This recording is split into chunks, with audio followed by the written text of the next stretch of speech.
Morning everyone and welcome to the ODPP Café. My name is Anita Onuko. I first must apologize for starting the show late. There have been technical difficulties, but I hope you've arrived to your workplace on time, and if you're working from home, I believe you're warm. Nairobi has been very cold. So welcome to the ODPP Café. It is a show brought to you by the Office of the Director of Public Prosecution. We are live on YouTube and Twitter. Our Facebook page is still offline, but you're working on it. We hope to get back soon. We welcome you to subscribe on our YouTube channel, follow us, and just comment on our discussion today. You're welcome to participate on Twitter and YouTube as well. You can comment, you can ask a question, you can seek help, and there are experts who will definitely get back to you should you need some legal assistance. I welcome you to listen and to learn, because as I normally say, knowledge is power. And if you've been following us throughout this year, then I know, like me, you have learned quite a bit as to how the criminal justice system works. So as always, we normally do the courts, but today we'll just speak about ODPP because a lot has been happening this week and last week. So it has been a very busy week for the ODPP. I think the first one I'm going to talk about is Kisumu. The ODPP, in collaboration with the UNODC, was conducting a 2-day training for over 70 stakeholders on plea bargaining, and we've talked about it here, and maybe we can repeat it should you want us to do so. So they've been conducting training for over 70 stakeholders on plea bargaining and diversion policies. So the stakeholders are drawn from judiciary, probation, children's department, National Police Service, DCI, prisons, NGOs, CSOs, and of course the ODPP team. So this workshop, the workshops are being held in Kisumu, and participants were drawn from all counties, including the region, the Nyanza region. The ODPP Nyanza regional head, Sebastian Mutinda, urged participants to implement the policies so as to shorten trial process and decongest prisons. Like I normally say, there's the policy documents we launch, boardroom discussion, alafu vitu kwa ground. So I think this time he was trying to tell people, the participants, to try and make things, bring the policies to reality. ODPP was also in Mombasa and Isiolo. You know, yesterday was World Anti-Corruption Day, and the ODPP participated in the EACC caravan that was going around the country, and they were in Isiolo and Mombasa this week, actually yesterday. And so during that week, the ODPP, together with other leadership, with other Kenya Leadership Integrity Forum stakeholders, held a sensitization caravan that went through the country, like I told you before, an anti-corruption caravan where they were sensitizing the public on all matters anti-corruption. So if you watched it, the theme was your right, your role, say no to corruption. And I believe you heard even the DPP talk about your role as a citizen when it comes to corruption. And I think one of the quotes that I liked that he said was that you get the output you expect from the ballot. So when you want to know whether we'll win the one corruption or not, you start with the ballot. So it means it starts with you, because it is one person, one vote. So think about your role in the war against corruption. We have institutions. They may not really help us if we don't help them. So we need to work collaboratively with the institutions to fight corruption. So today is World Human Rights Day, and the theme is equality and reducing inequalities, advancing human rights. That's the theme, quite a mouthful. And the theme is related to Article 1 of the Universal Declaration of Human Rights, UDHR, which states that all human beings are born free and equal in dignity and rights. So I have a panel of experts who are going to take us through this interesting theme. But before they do that, I just want you to watch a brief video on the happenings at ODPP this week. Have a look at this. Thanks.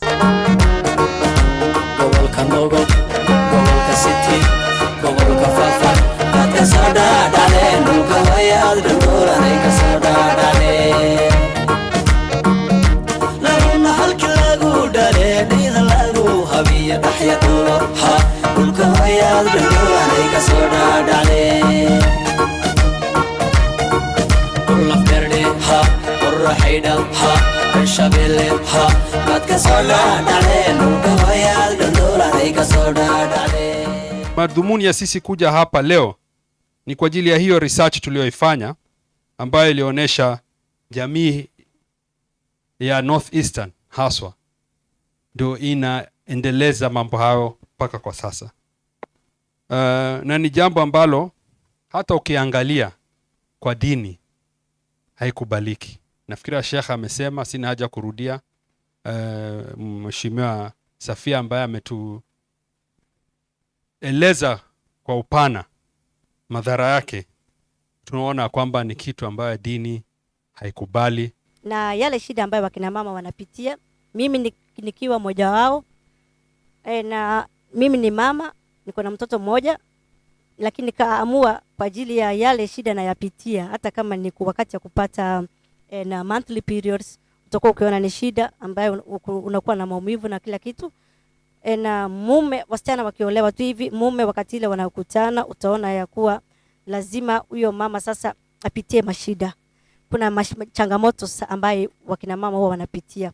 When I was a young child and I was going through female genital mutilation, I lost 3 of my young childhood friends. I grew up with a problem saying, what happened? Why did they die? What is overbleeding? What is this? I didn't know. It is upon us as the people of this county and beyond this county, particularly the Somali communities. This is the time we must. And I want to thank the DPP's office. I started by saying I'm proud woman today because of this launch and this engagement at this level with the Kenyan government. Women also get a lot of complications like infection.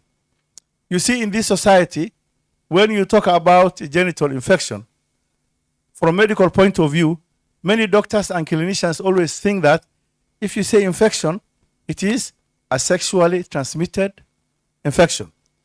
But in this society, because of this procedure, they get complication which also results in infection, which is not sexually transmitted, but because of the effect of FGM. The entire office of DPP is here. We thank you so much for bringing this event to Garissa, because it is not common. It is also giving the weightiness it deserves in this area. Because as has been said by the speech by Dr. Rashid, that 95% of women in this part of the country practice. Today, there has been a lot of education. So why should it be 95? We should have lowered it. As an office, we really thought that we have to partner and with the rest of the stakeholders to be able to join hands to end FGM. And what is so intriguing and what was so humbling is that we were able to launch the SOPs within Garissa, where we are told that about over 90% are practicing FGM. So we're really humbled, and with the reception we got here, with even the life experience of those who've gone through the FGM. So we think that this was the best decision that we made as an office to be able to launch FGM SOPs within Garissa. I think I must commend the team that was behind this, and I must then therefore thank the DPP for spearheading this, for giving us a vision. The unsung heroes, the persons that were able to draft these SOPs and to make sure that we actually launch it, for the hard work and their commitment to ensure that today we launch the document. And what I'm happy about is that today when Madam Jacinta was giving her remarks, she also promised that we are going to be rolling out. So I can see a team that is committed to end FGM, and I can see a team that has already drawn a roadmap to be able to ensure that FGM is eradicated. As a matter of fact, next week we have identified 5 counties, most of them from this region, where we are going to do sensitizations robustly. Today it was just a tip of the iceberg. When we are going to sensitize, we are going to talk to people literally, those things which people fear to talk about in front of people, we are going to talk. Because if you can't talk about it openly, about FGM, what it is, then we are not going to help. So we are not filing this away, we are rolling our sleeves and we are moving on the ground. Sisi kama ofisi ya ODPP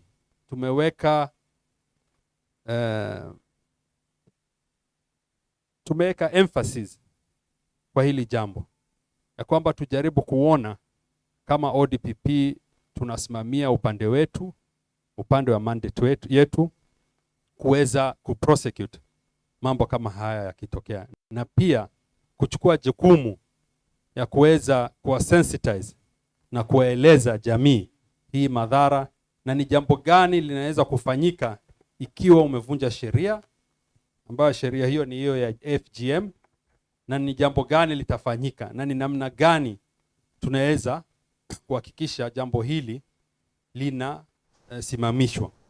So that was what was happening with the ODPP and other stakeholders in the week. A lot has been happening. We couldn't share with you all the clips, but there are clips on our YouTube channel. You can go and see what other stakeholders, including the DPP, said about female genital mutilation, how the community dialogue went, and also Mombasa and the speeches, different speeches that were given by what they said by the other stakeholders.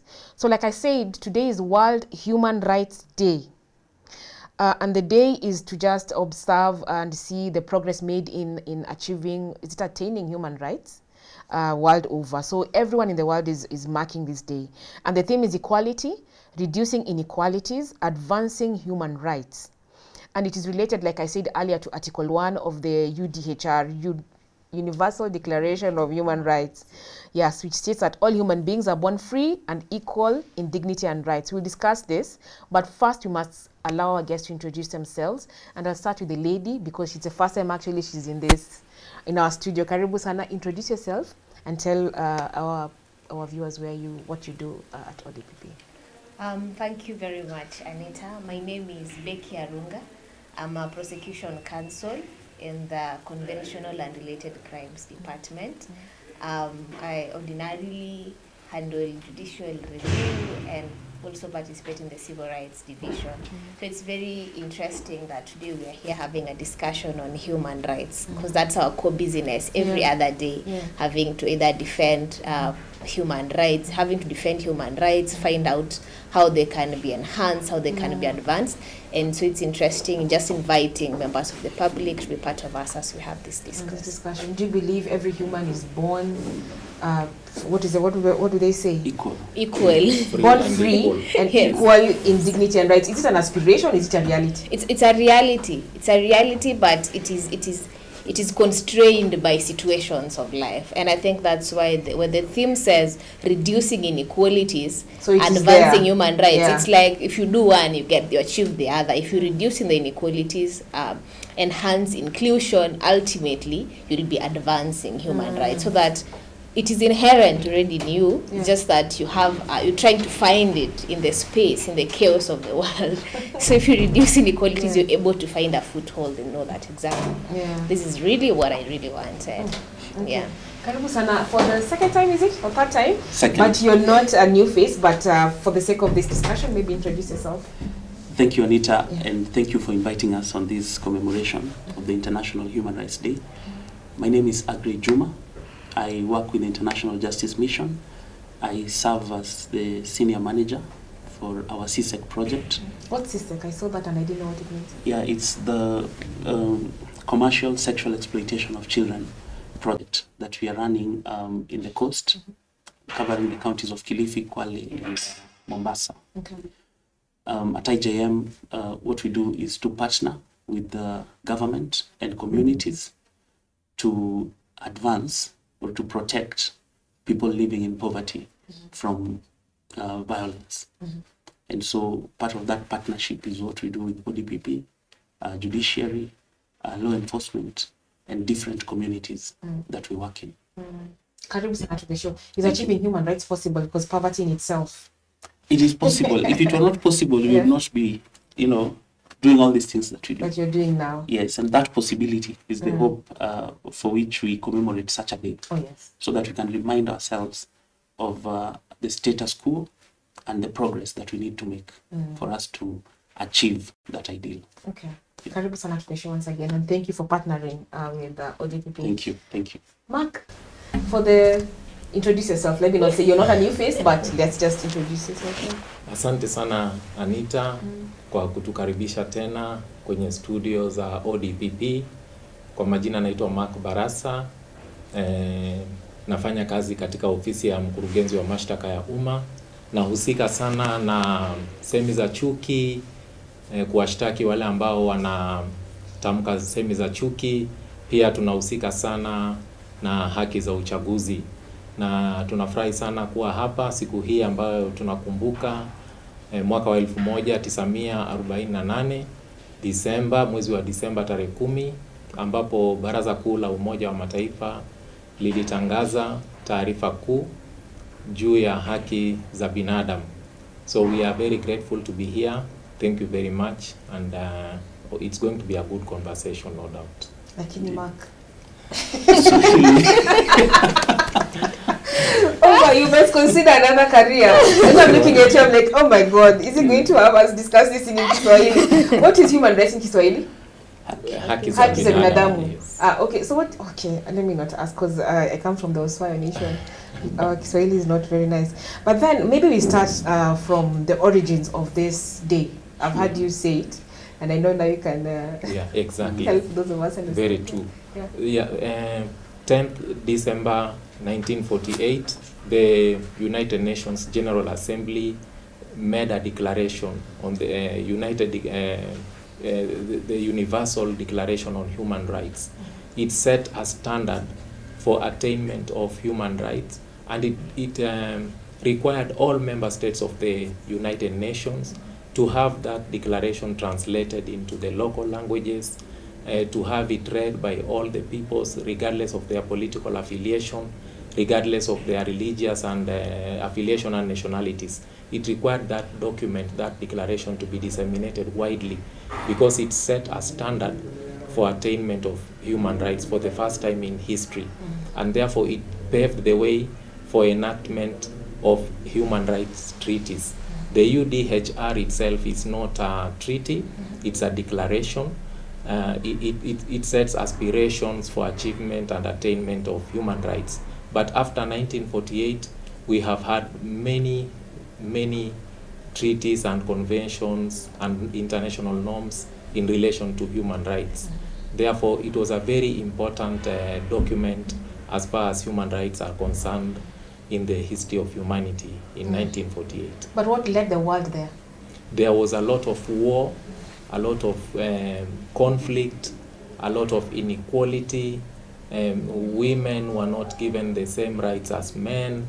It was just after the Second World War that ended in 1945. Very right. And so it was really necessary to find out, now that we are from a post-war period, what can we do to avert a future crisis?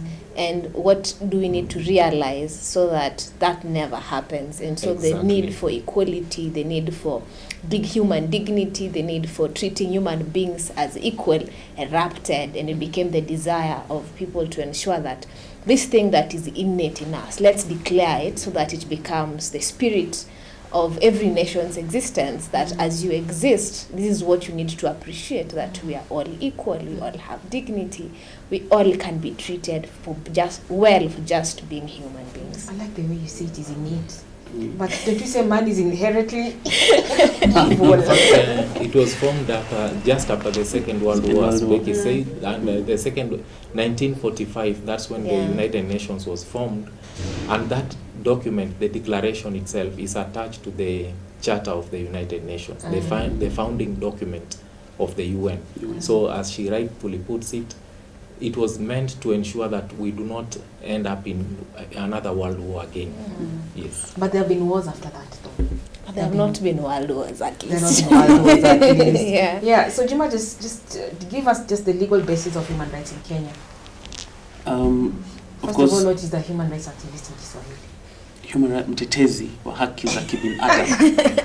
Thank God for my Mombasa exposure. So what's the legal basis of human rights in Kenya? So in Kenya currently, of course, we start with the Constitution, since that is the Grundnorm, that is the supreme law of the country. And of course, the Constitution then brings on board different international human rights provisions. It also in itself, states or provides for a number of rights under Chapter 4. It provides for how those rights are to be exercised, how some of those rights are not to be limited, and if there is to be limitation, and that's under Article 25, and if there is to be limitation, then how that limitation is to be done. So in this country today, you cannot wake up and decide to limit a right just like that. There are certain parameters in Article 24 for which you can limit such rights. In addition to that, the Constitution also creates structures for implementation of those rights. So we have bodies that are tasked with the role of monitoring human rights, like the Kenya National Commission on Human Rights. And then we have an increased responsibility of the judiciary to ensure that rights are observed. And my perspective on this is that human rights is very wide. And I think I was earlier trying to mention this. Something like prosecution, for example. When you look at criminality as a violation of human rights, then you look at prosecution as a promotion of those rights. Yeah. Oh wow. And it cuts across. If you look at things like election, the right to choose who you'd want, or to organize politically, and to choose who you'd want to be your leader, is a right that is human right. Yeah.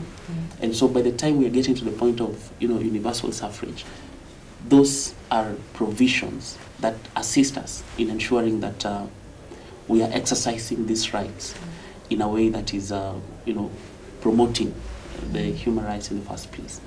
And so from where we are right now as a country, sitting here 11 years since the promulgation of the Constitution, there's a lot that we have done, but there's a lot more that we need to do. So what was there before? How was it before the new Constitution? What were the gaps in the old Constitution that were covered in this new Constitution? Yeah, when you look at, in fact, from the history that has been shared, one of the history or the historical moments that was happening around the declaration coming into force was colonialism. Yes. In that context, we had war, we had colonialism, we had ununiform standards of human rights. In some nations, women were not considered humans or persons, and this kind of thing. And so, as a country, we came from a legal background of adopting a lot of laws in the UK. And they were laws of ancient, I think before 1887 or so. Yeah. And these laws were in a context in which human rights had not advanced as much as it has today. And so you find there was a lot of laws that we had pre-independence, which we carried on post-independence, which were not promoting human rights. And so with the new constitution coming into force from the old constitution, which was a pale shadow of what we currently have, there was a lot that we needed to do concerning statutes, acts of parliament, that we had borrowed, precedents that we had borrowed from the UK, from a context that was not human rights centered. And so we are still work in progress, even after the new constitution, to ensure that we are aligned with the provisions of the new constitution. Yes. Yeah, Becky, I hear, even I think I've heard you say, that women were never considered, but now they are. Do you really think women are there yet? In this time and age? If we were to say that women are there yet, you would have to down our tools and say that we are not. The journey is ended. Yeah. But we are not there yet. It's a progressive movement. There are certain things that we have attained. It's beautiful that our constitution recognizes that there is the truth and gender rule, that the former Chief Justice gave an advisory on the truth and gender rule. And so we can consciously walk into a room and just look at, is there a balance in this particular room as regards to gender? And so there are advancements, there are steps that we have made to reduce the inequalities that women hitherto faced. And we just mentioned that there was the launch of the SOPs on FGM. Yeah. That's an advance towards the right direction, because it has made us appreciate that there are these women who are exposed to an excruciating cultural practice that denied them certain pleasures of life that they would have otherwise enjoyed. So what can we do about it? And we went ahead to do something about it. Yes, Parliament enacted the legislation, but now as the prosecution office, we decided this legislation is here, but let us put in guidelines so that we move beyond what is written, so that each of these people can know their rights. And we just didn't stop there. We went to their community, engaged them, and told them, we have taken note of your suffering. This is what we have done about it. So partner with us something is being done about yes, it. partner with us to ensure Yeah. that ultimately your rights are attained. But we will hold your hand until you're there, until your generations are there. So So we're it's a getting there. progressive. We are getting there. Yeah. But we cannot just say we are there already, because that would cause us to be slack, to be Yeah, complacent, yeah. and to down our To toes. say tumefika. Yes. I like the way you're an optimist. It's Looking the at only things way from a to very keep hope nice- alive. Yeah. So let's just talk about some of the strategic issues that regarding human rights in Kenya. What are they, Mark? Thank you very much, Anita. Just to pick up from what my colleague Becky has stated, we haven't reached there yet. And I'm very happy that this day is just coming a day after we celebrated the International Day Against Corruption. Yeah. And the theme in the International Day Against Corruption was to, you are right, Your role. So we have a role to play. In fact, they say no to corruption. So yes. we can't all say no. It is individual responsibility. Yes. Yeah. And that is what Eleanor Roosevelt said. She was the wife to Franklin D. Roosevelt, the President of the United States. And she was also one of the people who drafted the Universal Declaration of Human Rights. And she said that a woman is like a tea bag. When you put it in hot water, that's when you see how strong it can be. So we're supposed to be putting hot. Literally. It's right. When you go through adversity, you are so strong Yeah. as a woman, and when you go through adversity, that's when your strength shows. And therefore, in other words, she was trying to tell humanity not to ignore the other gender, because we cannot develop with only one wing. It's like a bird which is trying to fly with only one wing. It will not fly. Yeah. So it needs both wings for it to fly. So if we marginalize women, we will not go far. So the theme for this day is equality, reducing inequalities and advancing human rights. Yeah. So the right to equality is itself a fundamental right under the Bill of Rights. Equality. Usawa. English. Inclusion. Usawa. No, Kwa equality. Kiswahili. Ni sawa. Ni usawa kwa Kiswahili. Wewe go anka Kiswahili. Yeah. So, Equal, yes, yeah. equal. Yeah. It's a right under Article 27 of our Constitution. Oh, it is. It is a right. Equality and freedom from discrimination. So it itself is a right under our Constitution. Is so beautiful. It has adopted international norms and treaties under Article 27, the right to equality, Article 43, economic, social, cultural rights. So we haven't achieved equality. Africa is the most unequal region. And why is it so? Our politics? Why is it so? It all boils down to the individual. They say that in Africa, 1 out of 5 people gives bribes, unlike in other regions. Okay. So we give bribes. I'm saying this because now we are going to an election. You are right, you are wrong. Under Article 27, Parliament is supposed to take measures, including ensuring that 2/3 gender rule is achieved in all elective and appointed positions. It is now the duty of us, Kenyans, to ensure that when we go to vote, we vote for the right people who will ensure that they bring about equality. Yeah.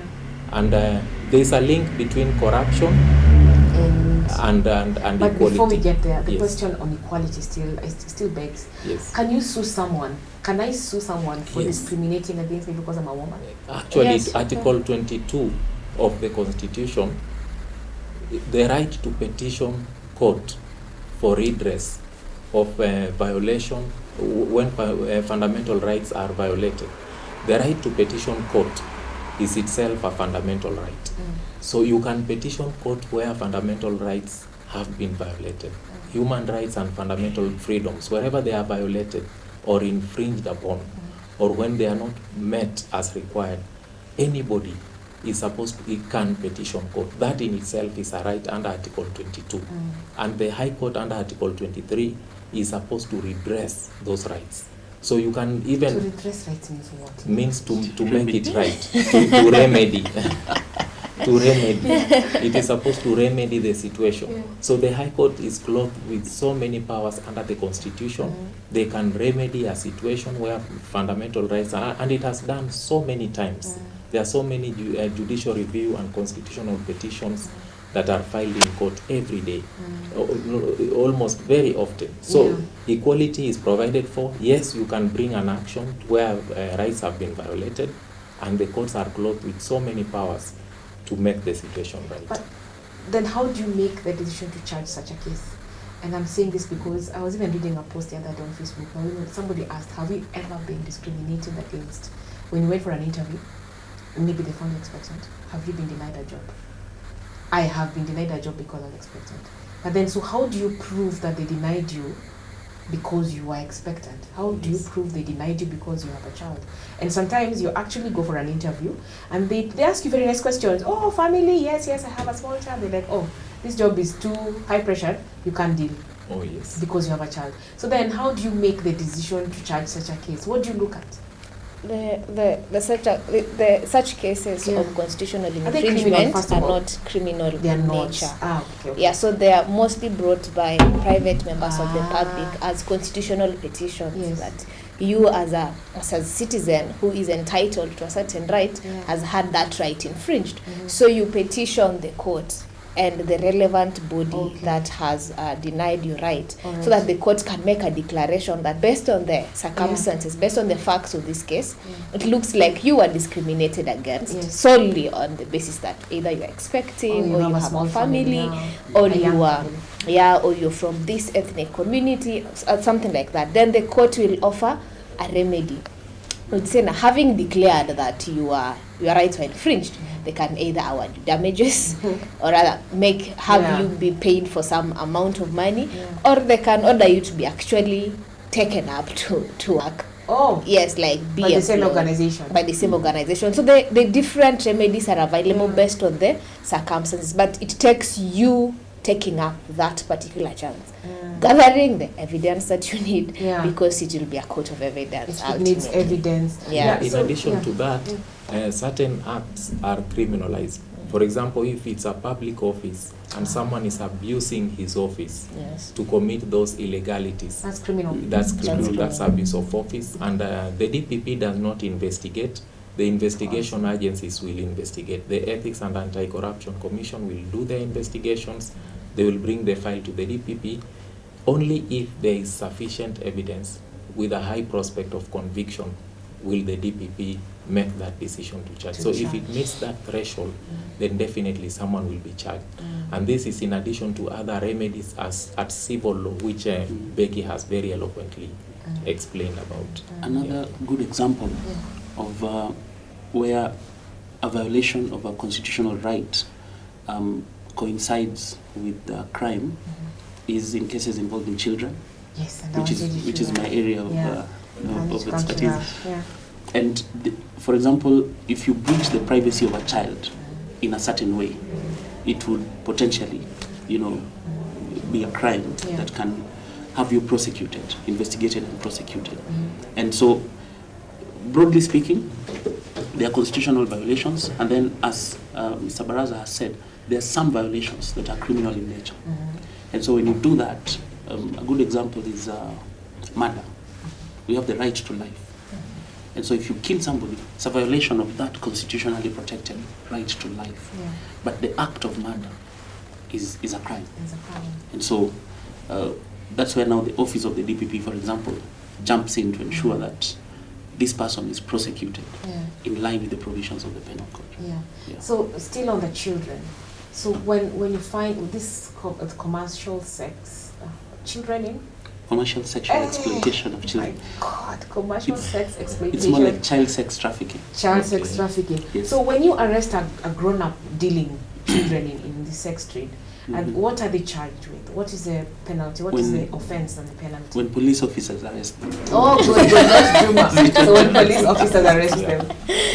Yes, when police officers arrest them, they recommend charges to ODPP. And what we are seeing in the coast right now is mostly our law enforcement officers ignore the trafficking component of the sexual exploitation, Yes. and just focus on the exploitation.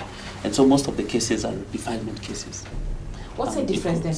Exploitation, what is exploitation and what's trafficking? Exploitation, trafficking is a form of exploitation. Okay, so Okay. what is trafficking? So trafficking is multifaceted.